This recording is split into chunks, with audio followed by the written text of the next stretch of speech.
Hi everyone, welcome to our channel ధర్మ temple tour.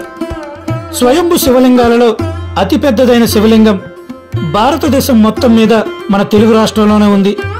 అది ఆంధ్రప్రదేశ్లోని శ్రీకాకుళం జిల్లా టెక్కలి మండలంలో టెక్కలి గ్రామానికి 3 కిలోమీటర్ల దూరంలో, సమీప పట్టణమైన పలాస నుండి 33 కిలోమీటర్లు, శ్రీకాకుళం నుండి 52 కిలోమీటర్ల దూరంలో ఉన్న ఈ రావివలస అనే గ్రామంలో ఉంది.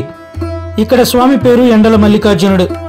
ఇక్కడ ఉన్న శివుని దర్శిస్తే దీర్ఘ రోగాలు తగ్గి, ముఖ్యంగా చర్మ రోగాలు పోయి పూర్తిగా ఆరోగ్యవంతులవుతారనేది భక్తుల ప్రగాఢ నమ్మకం.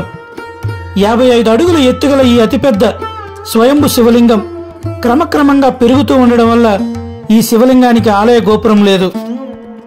1870 ప్రాంతంలో టెక్కలి జమీందారు గారైన శ్రీ బృందావన హరిశ్చంద్ర జగద్దేవ్ దేవాలయం నిర్మించగా అది కొంతకాలానికి శిథిలమైపోతుంది.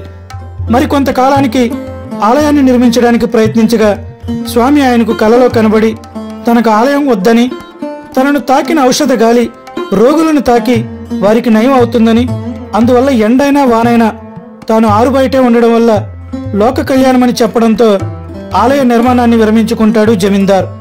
అందుకే ఆ స్వామి ఎండలోనే ఉండడం వల్ల ఎండల మల్లికార్జునుడిగా పేరు పొందాడు.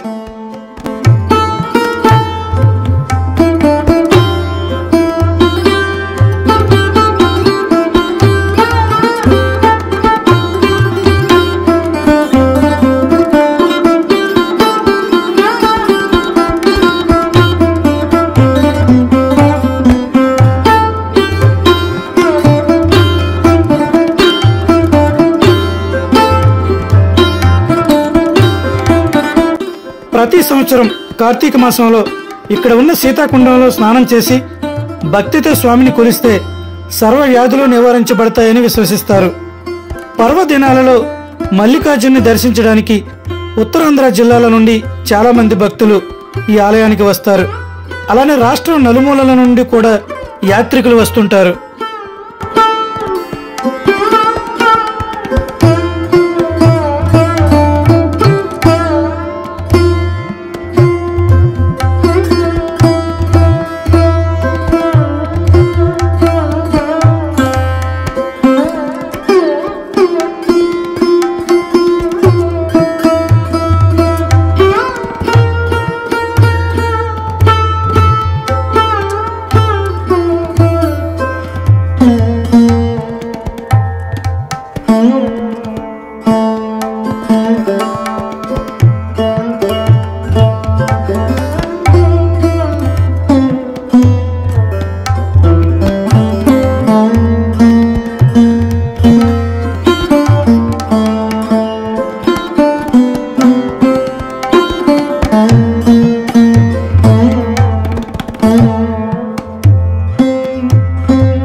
ఈ ఆలయ స్థల పురాణం ప్రకారం త్రేతాయుగంలో శ్రీరాముడు రావణ సంహారానంతరం తిరిగి అయోధ్యకు వెళుతూ మార్గ మధ్యలో ఈ మహారణ్య ప్రాంతంలో కల సుమంచ పర్వతంపై తన అనుచరగణంతో విడిది చేస్తాడు.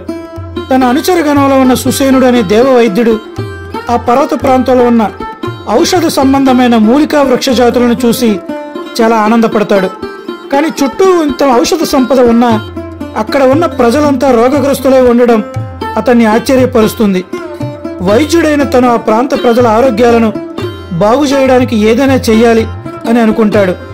ఆ సుమంచ పర్వతంపైనే నివాసం ఉంటూ బొందితో కైలాసం చేరాలనే తన కోరికను శ్రీరామునికి తెలియజేస్తాడు.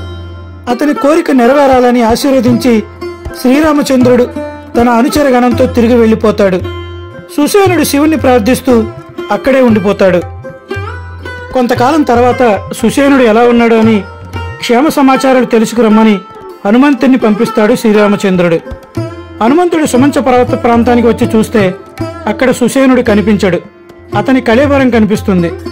సుసేనుడు తపమాచరిస్తూ శివ సాన్నిధ్యం పొందినట్టు భావించి అక్కడ ఒక పెద్ద గొయ్య తీసి సుసేనుడి కళేబరాన్ని అందులో పూడ్చిపెట్టి అక్కడ దొరికిన మల్లె పువ్వులను వాటిపై ఉంచి దానిపై ఒక జింక చర్మాన్ని కప్పి శ్రీరామునికి విషయం చెప్పడానికి వెళ్ళిపోతాడు. విషయం తెలిసిన సీతారామ లక్ష్మణులు హనుమంతునితో సుమంచ పర్వతానికి వస్తారు. సుసేనుని కళేబరాన్ని రామునికి చూపించడానికి జింక చర్మాన్ని పైకి తీస్తాడు హనుమంతుడు. జింక చర్మం తీసేసరికి కళేబరం స్థానంలో శివలింగం ఉంటుంది. దానిపై పువ్వులు ఉంటాయి.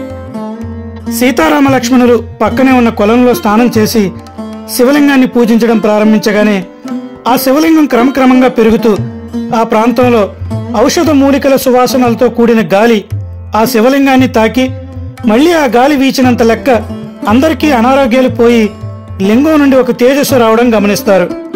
శ్రీరామచంద్రుడి ఈ శివలింగానికి ఒక ఆలయం నిర్మించాలని అనుకున్నా అది పెరుగుతూ ఉండడంతో ఆ ఆలోచన విరమించుకుంటారు. అప్పటి నుండి ఈ శివలింగం క్రమక్రమంగా పెరిగి మహాలింగంగా ఆవిర్భవించింది.